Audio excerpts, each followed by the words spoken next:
بھائیو انسان اور خطا لازمی ہے، اگر معاف کرنا نہ سیکھا تو ہم خود ہی دکھی ہو کے رہ جائیں گے۔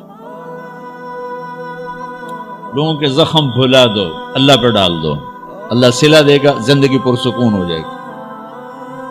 دیکھو ہم اپنے یہ کرتے پر داغ نہیں لگنے دیتے، اپنے بس سے داغ۔ کھانا کھانے بیٹھو، نیپکن، یہ دیکھو ابھی نیپکن پڑے ہوئے ہیں، رکھو اگو رکھو توڑے چولے تو کوئی سالن نہ ڈھے پگے، ٹھیک یہ تو پھر بھی دھل جائے گا، لیکن یہاں داغ لگا کبھی نفرت کا، کبھی غصے کا، کبھی انتقام کا، کبھی حسد کا، کبھی بغض کا، کبھی کینے کا۔ انسان سب سے زیادہ اپنی ذات سے محبت کرتا ہے۔ یہ معمولی سے کپڑے کو داغ سے بچاتے ہو، جو سب سے قیمتی چیز ہے دل، جو بادشاہ ہے، اسے بھی تو صاف ستھرا رکھو۔ جیسے ہم لاکھ زور لگا لیں، ہم کپڑے کو میل سے نہیں بچا سکتے، لاکھ زور لگا لو، لوگوں کے منفی رویے آپ کو توڑے بغیر نہیں چھوڑیں گے۔ لہذا کیا کرو؟ نبی والا معاف کرو، معاف کرو، دل کو صاف کرو، دل کو صاف کرو، دل کو صاف کرو، صبر کرو، معاف کرو۔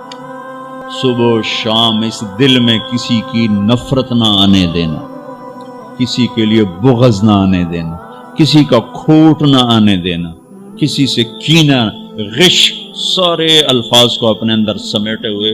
اور میرے نبی کی عجیب بات، لے احد، لے احد، لے احد، کسی بھی انسان، مسلمان نہیں کہا، مومن نہیں کہا، نیک آدمی، نیک عورت نہیں، کسی بھی انسان، لے احدن۔ آج لے احد 7 ارب انسانوں پہ بولا جا رہا ہے۔ میرے نبی فرما رہے ہیں، میرے بیٹے دنیا کے تمام انسانوں سے دل صاف رکھنا، کیا ہوگا؟ چاہیے تو جنت میں میرا ساتھی بن جائے۔ تو بھائیو بہنوں، ایمان کو مکمل کرنا ہے تو صبر کرنا سیکھو، معاف کرنا سیکھو، چپ رہنا سیکھو۔ ساز خاموش ہیں، فریاد سے معمور ہیں۔ جواب دینا تو کیا مسئلہ ہے، طاقت چپ رہنے پہ لگتی۔ کوئی ابھر جائے، بیٹا ابھر جائے، بیوی ابھر جائے، خامد ابھر جائے، چپ ہو جاؤ، گزار دو اس طوفان کو۔ واپسی میں ایمان کی وہ اللہ حلاوت مٹھاس دے گا، ساری زندگی محسوس کرتے پھرو۔ یہ صفت بھی معاشرے میں کوئی نہیں، نہ کوئی معاف کرنا جانتا ہے، نہ کوئی صبر کرنا جانتا ہے۔ اللہ تعالیٰ نے سورہ یوسف جیسی کہانی اور کوئی نہیں سنائی۔ خود اللہ نے کہا، نحن نقص علیک احسن القصص، میرے محبوب آپ کو سب سے خوبصورت کہانی سنو، سب سے خوبصورت کیا ہے؟ یوسف کی کہانی۔ اور کسی نبی کا یوں تفصیل سے چلتے چلتے واقعہ پورے قرآن میں اور کہیں نہیں جیسے یوسف علیہ السلام کی کہانی۔ یوسف علیہ السلام کے بھائیوں کے ظلم کی وجہ سے 40 سال ان کو در بدر ہونا پڑا، 40 برس گھر سے جدا رہے، پھر تہمت لگی، نبی ابن نبی ابن نبی ابن نبی، پھر جیل 309 سال، بضع سنین۔ جن بھائیوں نے یہ دکھ پہنچایا تھا ان کے ساتھ کیا ہونا چاہیے تھا؟ میں صرف ان کا اب جملہ بتاتا ہوں جو یوسف علیہ السلام نے جب اپنا تعارف جب بنیامین کو روک لیا، آپ پیچھے بھائیوں نے جا کر بتایا کہ بنیامین نے چوری کر لی تھی، اس کو وہ روک لیا ہے وزیر خزانہ نے۔ یعقوب علیہ السلام نے فرمایا کہ نہیں بیٹے میرا یہ خط لے جاؤ اور اس کو دے دو تو وہ امیدیں چھوڑ دے گا۔ تو وہ خط ایک بڑا دردناک، وہ بڑی تحریر تھی، لکھا تھا عزیز مصر کے نام، ہم انبیاء کی اولاد شروع سے ہی آزمائش کی بھٹی میں ہیں۔ میرے دادا کو آگ میں ڈالا گیا، میرے چاچا کو چھری کے نیچے سے نکال، باپ کا لفظ آتا ہے، میرے باپ کو، چاچے کو بھی باپ عربی میں کہتے ہیں، چھری کے نیچے سے نکالا گیا، میرے بچے کو مجھ سے چھینا گیا، آج 40 سال ہو گئے مجھے اس کی خبر نہیں، تیری بڑی مہربانی میرا بیٹا واپس کر دے، ہم چور نہیں۔ اچھا، چونکہ یعقوب بھی نبی، یوسف بھی نبی، جب یوسف علیہ السلام اقتدار میں آ گئے تو اللہ کی طرف سے اجازت نہیں باپ کو بتانے کی کہ بھائی بتا دو میں ٹھیک ٹھاک ہوں. خاموش کو خاموش. صبر پک رہا ہے پک رہا ہے پک رہا ہے. جب یوسف علیہ السلام نے خط پڑھا تو بہت روئے اور اللہ کی بارگاہ میں دعا مانگی, یا اللہ اب مجھے ملا دو, اپنے گھر والے ملا دو, کل بتا دو. پہلے روکا ہوا کہ اب بتا دو. تو یوسف علیہ السلام نقاب اوڑھتے تھے, اپنے حسن ایسا تھا, نقاب اوڑھتے تھے کوئی فتنے میں نہ پڑے. جب وہ دوسری دفعہ بھائی آئے, تیسری دفعہ, تو ایھا العزیز قد مسنا واہلنا الضر وجئنا ببضاعۃ مزجاۃ فأوف لنا الکیل وتصدق علینا ان اللہ یجزی المتصدقین. کیا عاجزی ان کلمات. جناب لائے تو کچھ نہیں ہے بھائی, یہ 2 پھوٹی کوڑیاں ہیں, ہمیں کچھ غلہ دے دو, بڑی بھوک اور فاقہ ہے. تو یوسف علیہ السلام نے ایسے نقاب ہٹایا, ایک دم انہوں نے یوں دیکھا, ابھی پہچانا نہیں. میں یہ جملہ بتانا چاہتا ہوں کہ اللہ سبحان, انبیاء کے اخلاق کیا ہوتے.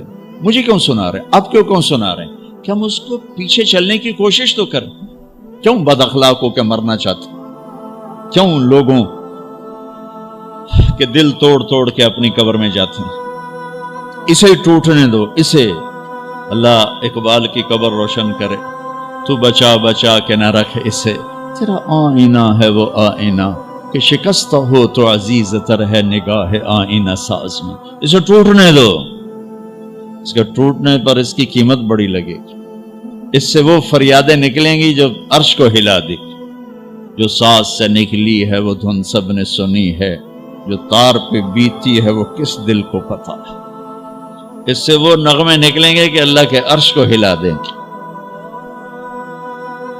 اپنے آپ کو توڑ دو, دوسرے کو مت ٹوٹنے دو. اپنے آپ کو توڑ دو, اپنے آپ کو توڑ دو کہ کائنات کا اٹل قانون ہے, ٹوٹ کے چیز بنتی ہے. یہ کتنی دفعہ یہ توڑا گیا, پھر اسے جوڑا گیا, پھر یہ روڈ بنا ہے. یہ کپڑا کتنی دفعہ کٹا پٹا اور پھر جا کر زیب تن ہوا ہے.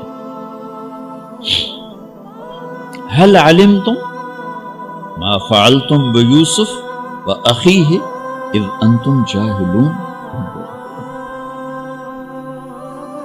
یہاں جو انہوں نے کیا تھا اس کے مطابق جملہ ہے قد علمتم ما ظلمتم بیوسف واخیہ اذ انتم عامدون. اب میں دونوں کا فرق بتاتا ہوں. یوسف علیہ السلام کو کہنا چاہیے تھا آئیو نا ذلیل ہوتے میرے اگوں, لگ گیا نا پتا تو انہوں, تم نے جو میرے ساتھ ظلم و ستم جو تم نے میرے اوپر ڈھائے, تو جان بوجھ کے تم نے مجھے گھر سے بے گھر کیا, آج اس کا مزہ چکھ رہے ہو کہ نہیں چکھ رہے ہو. یہ کہنا تھا قد علمتم, تمہیں سارا پتا تھا, تم نے مجھے گھر سے نکالا, کنویں میں ڈالا, بازار میں بکا, تہمتیں اپنے دامن میں سمیٹ کے جیل میں گیا. یہ کہنا تھا. واہ واہ, یوسف علیہ السلام پہ قربان جاؤ. هل علمتم ما فعلتم بیوسف واخیہ اذ انتم جاہلون. مجرم کی طرف سے صفائیاں پیش کر رہے ہیں, مدعی. آپ بے خبری میں حل وہاں بولا جاتا ہے کہ مجھے پتا ہے کہ جو بات میں عثمان کو کہنے لگا ہوں اسے معلوم نہیں. اردو میں ہم کہتے ہیں عثمان تمہیں پتا چلا, ابو بکر تمہیں پتا چلا. یہ ہے ہمارا محاورہ. تو عربی میں حل. میرے بھائیو, آپ کو پتا نہیں چلا تھا بے خبری میں. ما فعلتم, فعلا عربی زبان کا سب سے کمزور لفظ ہے. تھوڑا بہت یوسف کے ساتھ اور بھائی کے ساتھ کچھ معاملہ ہو گیا تھا, نادانی میں ہو گیا.